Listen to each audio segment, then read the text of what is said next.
Welcome to Delightfully Dysfunctional, a podcast about navigating the emotions of the human condition and the challenges that come with it. I'm Keilani Persian Mason, a psychotherapist and life coach with James Timmons, an ever-curious human. This is not a replacement for mental health therapy. Please seek out mental health care if that's what you're needing. This is an opportunity for self-healers to dive deep and understand more about themselves. Welcome back to Delightfully Dysfunctional. I'm Keilani, and I'm here with my co-host, James. Greetings, Earthlings. Greetings. Yeah, that's accurate. You're not from here, are you? No, I'm from Earth. Fellow Earthlings? I was born in Texas. That's part of Earth. Oh, God. You ever seen Avengers Endgame when the Guardians of the Galaxy meet the Avengers, and he's like, Tony Stark goes, "You're from Earth." He goes, "I'm from Missouri." He goes, "Missouri is Earth, dipshit." I forgot about it. I should rewatch Guardians of the Galaxy. It's good. Yeah, it's good. The third one. You do a lot of things that don't make you seem like you're from Earth. That's true. You're not the first person who told me that. Well, that was a quote from Marvin the Martian, who is from Mars. Ah. Yeah. Your buddy. Mm-hmm. He's not real, though. Just in case people were confused. Okay. Greetings, Earthlings. Oh, that's good. I didn't realize I had a good Marvin from the Martian impression. Yeah, maybe voiceovers. Maybe that's your career path. Oh my gosh. Have you figured it out? It's done. There we go. Cool. Yeah. Okay. We're done here. Today I'm excited because we're going to be talking about ketamine assisted psychotherapy, which is something that I've been doing a lot with clients. I just realized my in-ears aren't in. I'm going to do that. Well, keep going. Otherwise, you'll start to do this, and then no. And then when I'm editing, I'll be like, "Keilani, move the mic closer to your face. What are you doing?" Yeah, get carried away. Okay. Back with the program. So ketamine assisted psychotherapy, this is using ketamine, which is dissociative anesthetic. It's not something that was created for the use of mental health or psychedelic experiences, but it was a drug that has been used heavily with anesthesia and pain relief, especially with field work, like veterans in the field when they're getting hurt. It's a medicine that can be stored really safely and really well. And it's one of the World Health Organization's top medications that countries should have on hand for emergencies. So it's it's a safe medicine. It's often used actually with children when they're having surgeries and procedures. And it's really shown promise in treating depression, PTSD, anxiety, some mood disorders, and postpartum depression. So it's exciting. And like with lots of drugs, we kind of realize it has an alternate purpose afterwards. Like I believe a lot of the SSRIs, not a lot of them, but like the first one that came out, it was originally used as a tuberculosis medicine. Oh. Or let's see, like Latisse, which is used to like lengthen your lashes now in cosmetic. It's a cosmetic prescription, but it was originally for cataracts. Special K was? Or I mean ketamine was? No. I'm talking about just other medicines that would have like a different purpose before becoming used for mental health in some way. Oh, okay. I see where you're... Okay. Yeah. Having an alternate use. Ketamine was just used for anesthesia and for pain relief. Yeah. And it helps really calm people. And so it's a nice touch when someone is going into surgery or having a procedure done, things like that. Or if you're in the field and it's a traumatic situation, to calm someone so that they can get medical care and as part of anesthesia. So, but it's had all these other benefits when it comes to rapid antidepressant effects, even within hours. And especially so in treating people who had a lot of suicidal ideation. Yeah. And so the first studies that were ever done on it were actually looking at people who had treatment-resistant depression, which means that they've tried several other antidepressant medications and have not had relief. Because we often look at these set of symptoms for, let's use just depression as an example, and say, oh, okay, you're feeling sad all the time, you're withdrawn, you're having thoughts of harming yourself or disappearing. It must be that you have a neurotransmitter issue and there's an imbalance in your brain, so here's this medicine. Yeah. There's actually like a lot of different causes that could equal someone having depressive symptoms. So an antidepressant isn't always going to work for somebody. Yeah. And there's a lot of people who have far more negative side effects due to the antidepressant too. Yeah. Have you ever been on an antidepressant before? I've not. I've been prescribed one once, but then I read about the side effects and like how if you forget to take it one day, which I would be very high risk of doing that, then you become it's like terrible side effects, like emotionally. So I was like freaked out. I didn't take it, but I have noticed lately. I mean that caffeine has really helped with my anxiety. Like more, I've been under caffeinated. I realized like this week, and I just feel like way better when I have like a little extra caffeine. Interesting. Yeah. You know what else? Actually, I just noticed this today. You're not ticking as much. I was also gonna say, that's another thing and I would have thought it would have been more with caffeine. Well, I was talking about this the other day. I also think that my anxiety heavily influences my Tourette's because like my symptoms are stimulated when I'm like excited or nervous. So then if there's like that ominous feeling of anxiety, then it's also going to really affect my Tourette's too. So because of like the extra caffeine, it's reduced my anxiety, which has in turn reduced my Tourette's symptoms. So I think I found the cure. Just kidding. You know what else is interesting? We've talked a little bit about in a previous episode that was just fully about Tourette's, that there's an overlap with some ADD, ADHD symptoms too. And so there's this thing called a paradoxical effect with caffeine in people who have true ADD and ADHD. When they have caffeine, it actually does have a calming effect. Oh. So I think that there's a little bit of that happening too. So I could often have caffeine and like take a nap.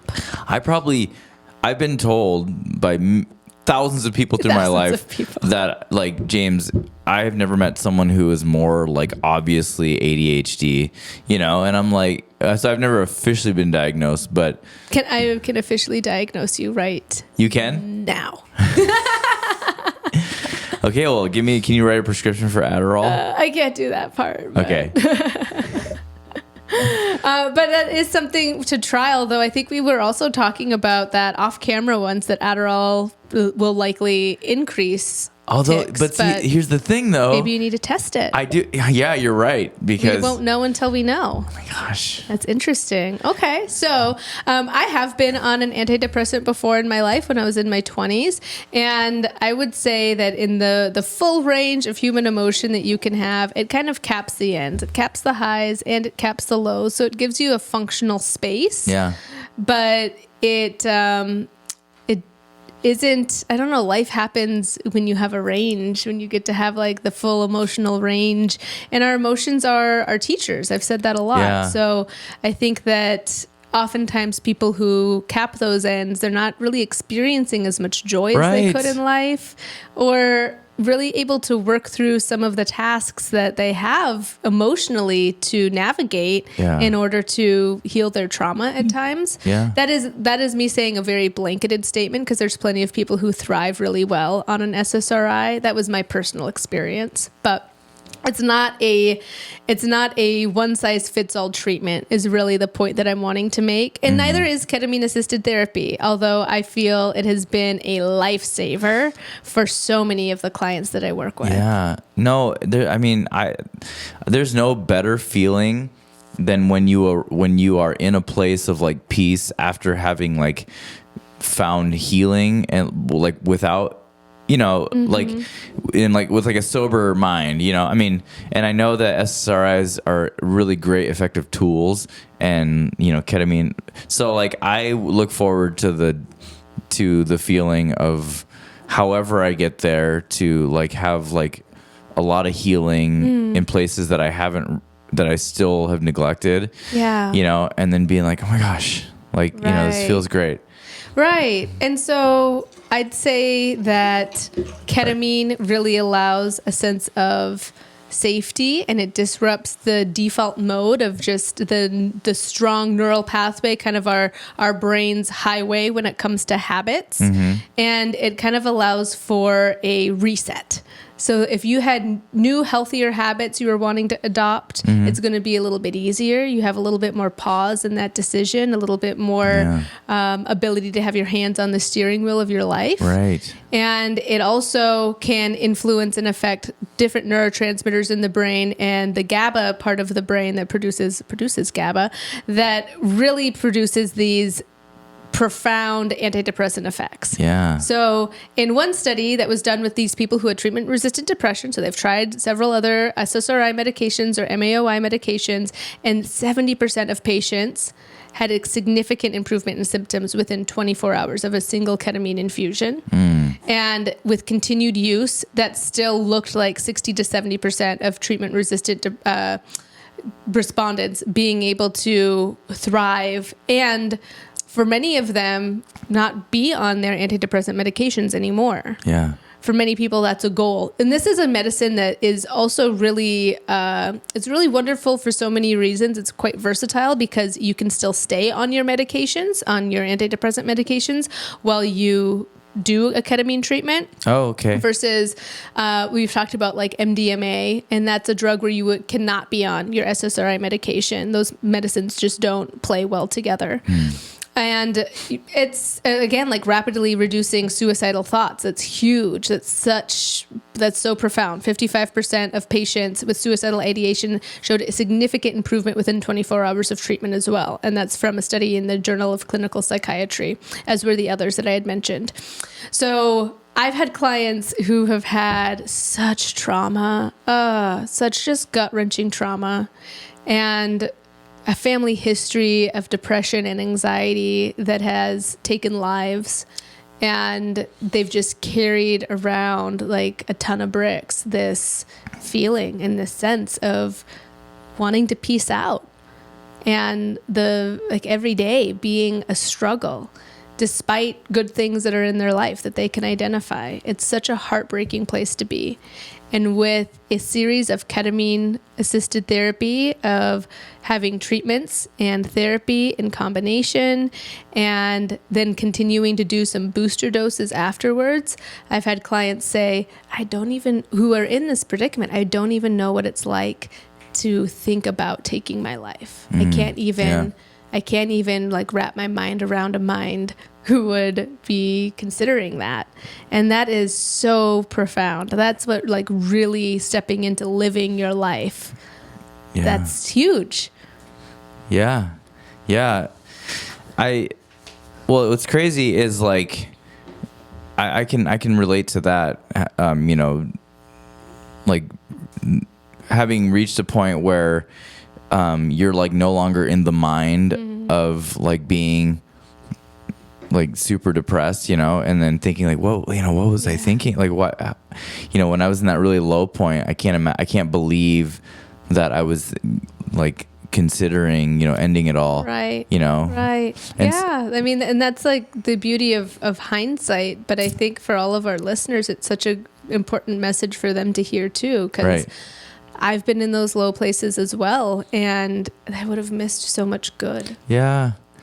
You have so much good to give. It's just, there was a quote I heard, and it was about like the caterpillar can't even know or has no idea of the profound beauty that it will become when it's a butterfly. Yeah. Like, you don't know. And then also the caterpillar in the cocoon, which my kids, if they heard me say that, they would go, "It's a chrysalis, Dad." It's a chrysalis. Correction.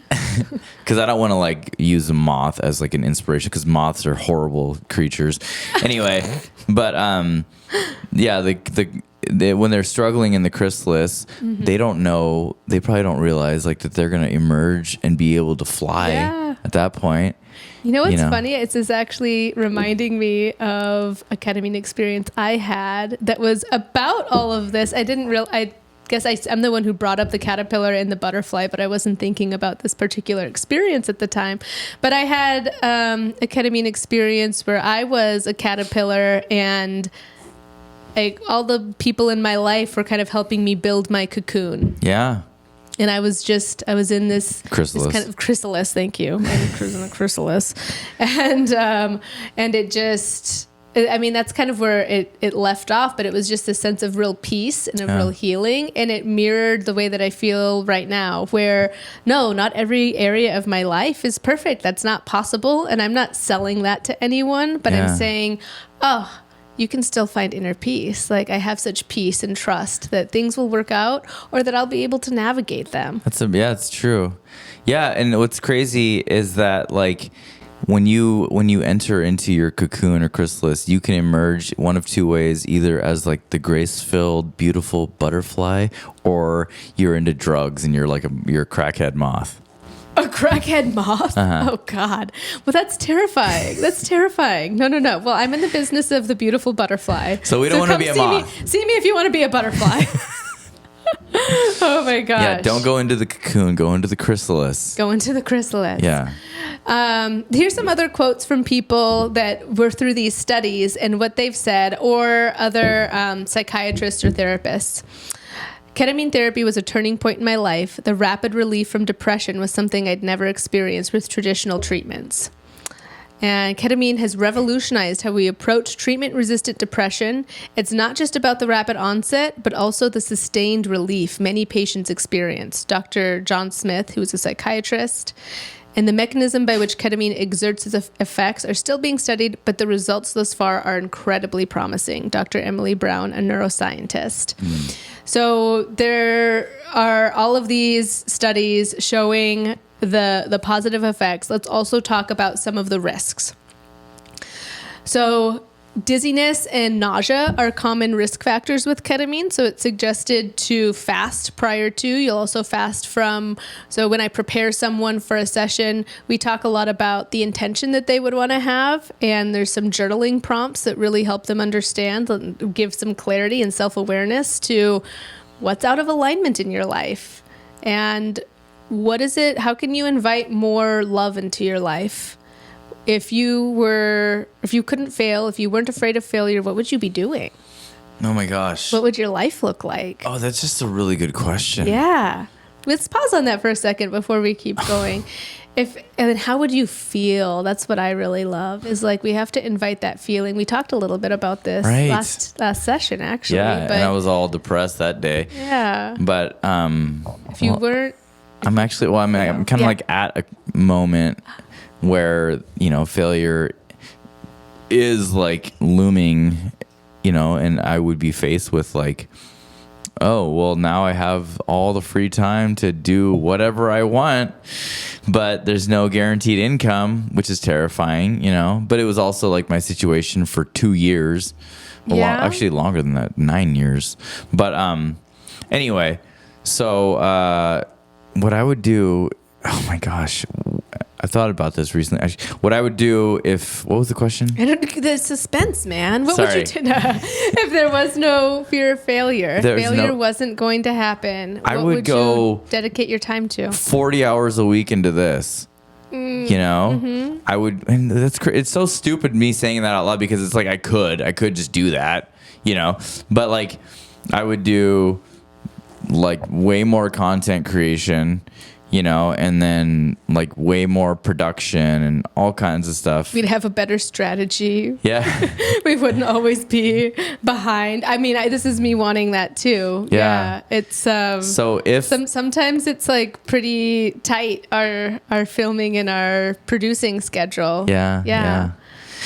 Oh dang. Okay. So So you'd go all into the creative side. Yeah.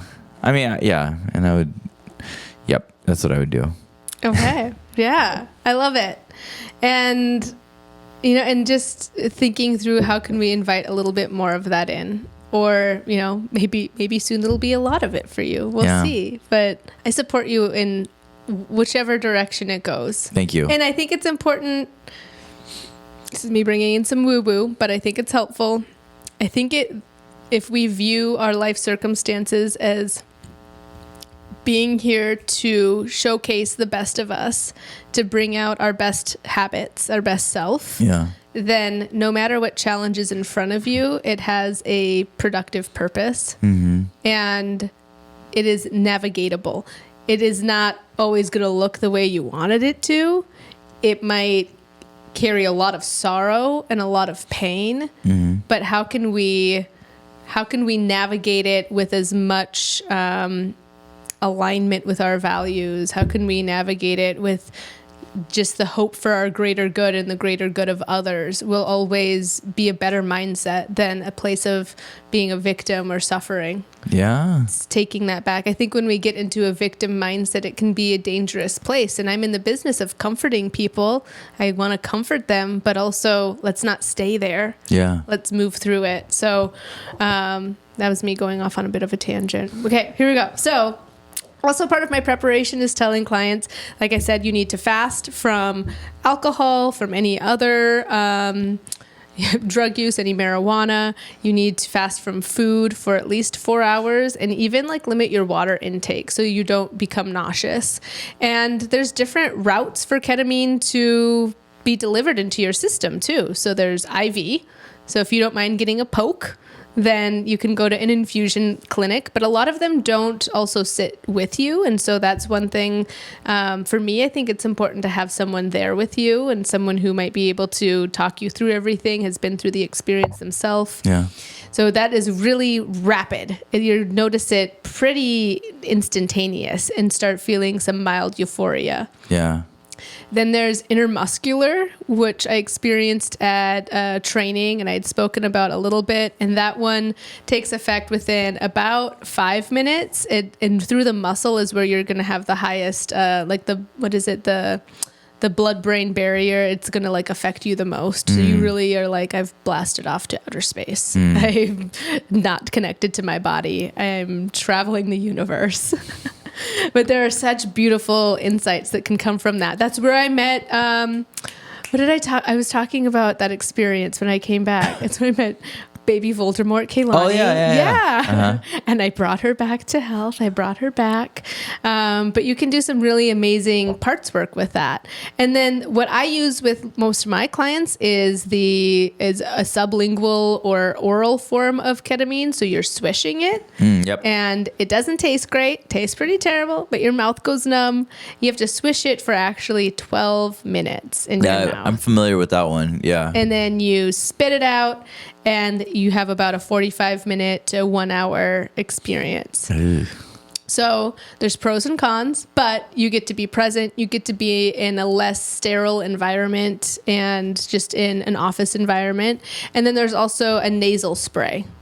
Okay. So those are all the different routes of ketamine. And one thing that I'm really excited to be exploring more, I just did a training yesterday, is using this work with couples, because if you are able to soften those defenses, you get to have a very different conversation. Yeah. And yeah, I just like breezed through a bunch of information. That's Do you so have interesting. thoughts?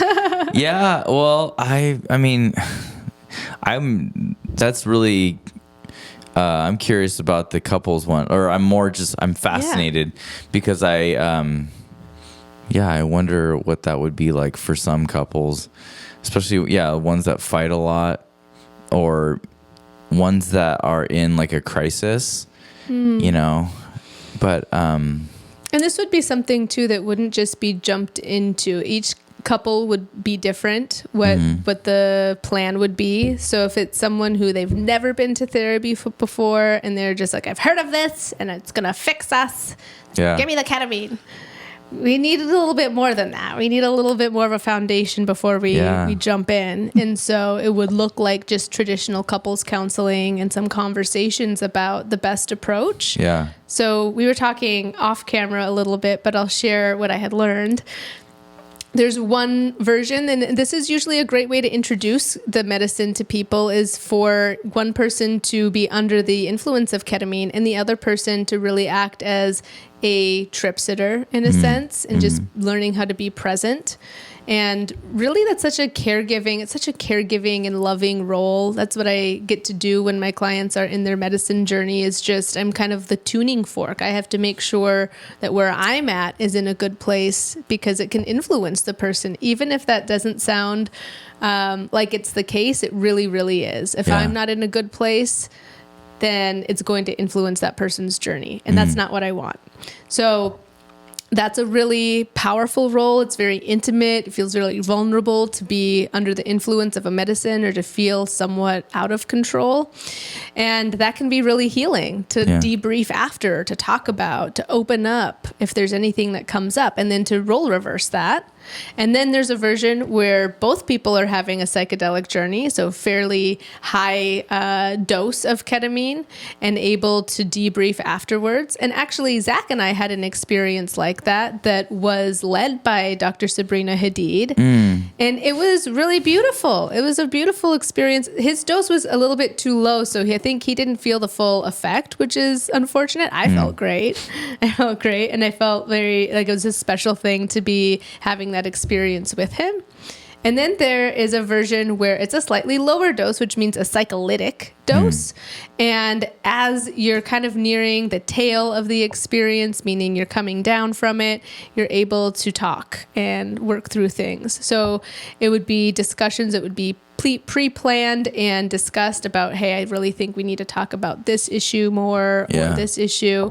And then there's some really beautiful techniques for building intimacy and connection and communication. So if other traditional talk therapy hasn't quite gotten you there as a couple, this is a really cool tool to introduce. Yeah.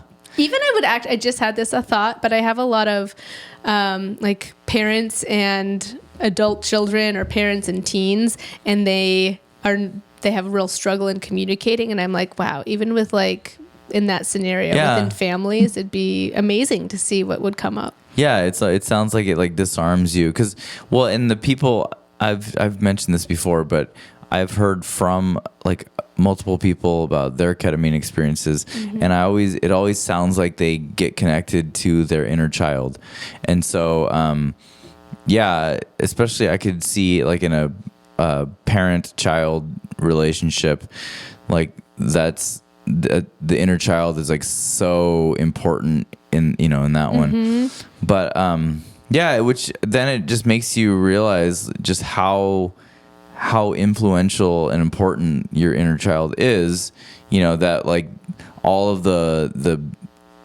blockades that you've accumulated throughout your life, when they're removed, it's like your inner dialogue is like to that one like central nerve, inside of you, which is your inner child, the earliest version of yourself. And there's a lot of people that have mystic or spiritual experiences on their ketamine journey as well. That's the case for a lot of psychedelics, but more so when the right set and setting are in place. I've talked about that a lot in other episodes that talk about psychedelics for healing, having the right mindset, being in the right setting. So someone who's taking ketamine at a festival when you're surrounded by a lot of people and there's a bunch of stimuli and you're maybe have other substances in the mix too, it's going to be very, very different. It's going to act almost like a different medicine than when you're in a safe, calm setting that has been primed for the sacred ceremony, right? Sacred slumber into this beautiful experience where you really get to tap into your self-awareness more, which in the pace of life, in the busyness of life, in the trauma that gets passed down and that we don't deal with, we just numb. We numb our self-awareness away. And this is a real opportunity to get reacquainted with yourself again. Yeah. So I think it's safe to say that all of the conversations we've had about ketamine and MDMA and psychedelic assisted therapy, I probably just got to jump in. I probably got to get on the saddle. Oh, it's taken months. Are you ready? I'm so excited. But I want to throw this out to our audience. If you guys, should we film it to document it? Because this whole podcast, I've basically like donated my body to science, So we've gotten to see your therapy in real time. Yeah. And I mean, I'm the one who would edit it. So if I uncover like some really crazy stuff, well, here's my sorry, finish your sentence. I didn't mean to cut you off. No, that's all I had. That's all I had. My concern is that would be in your mind and would stop you from feeling like letting your walls down. Okay. Just the knowledge of it. I'm okay with it.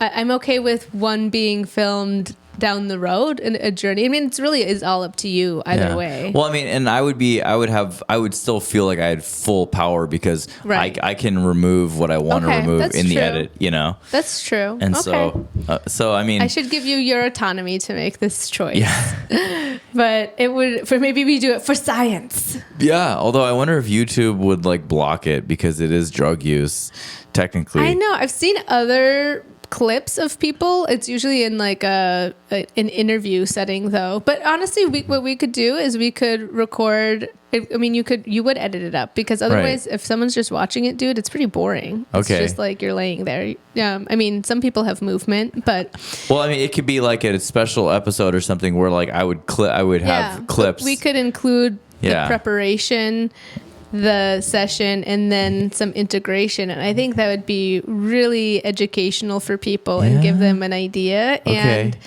I just feel like you're ready. Okay, let's do it. I feel like you're ready. Oh gosh, let's do it. Okay, I'm committing. Yay! Committing. Also, I am able to accept ketamine assisted psychotherapy clients, especially if you live in the state of Washington. And this can also be done remotely. So work with ketamine can happen over Zoom. And that's a really cool feature as well. And still very, very powerful. And then you're in the safety of your home. So if you have any questions, you can reach out and find me on CoachKeilani.com. And that's what we've got for you today. Or 1-800-COOCHIE. Oh, no. What if that has to be someone's number? It's a 1-900. 1-900-COOCHIE time. Coochie time? No. That's Keilani's hotline. Okay. If people haven't heard the podcast before, that was my maiden name, legitimately. I was Keilani Coochie. Yeah, sorry. So, yeah, thank you for that context. Oh my God, I should have kept it. I should have kept my maiden name. I don't think you should have. No. It's not good. Well, if we do like a little spin-off and we have like a dating advice thing. Right? But Keilani Coochie, sex therapist, psychedelic, relationship Welcome to therapist. Coochie Time with Keilani Coochie. Oh, boy. Wow. Yeah. Wow. Really professional. Yeah, Sorry. maybe I shouldn't have kept. It's a good thing. That's good. Yeah. Keilani Mason. That's so much more. That's so much better. Oh my gosh. Thank you for hanging out, James. It's always fun. Yeah, and thank you for hanging next out. time, we're going to do some drugs. Oh gosh. Yeah. That sounded so creepy and terrifying. No. For psychedelic, ethical, and purposeful healing. Right. And also to get high. Oh dear. Yeah. Thank you so much for joining us. Please like, subscribe, and share. It would mean the world to us. And we will see you in the next one. Bye-bye. Bye.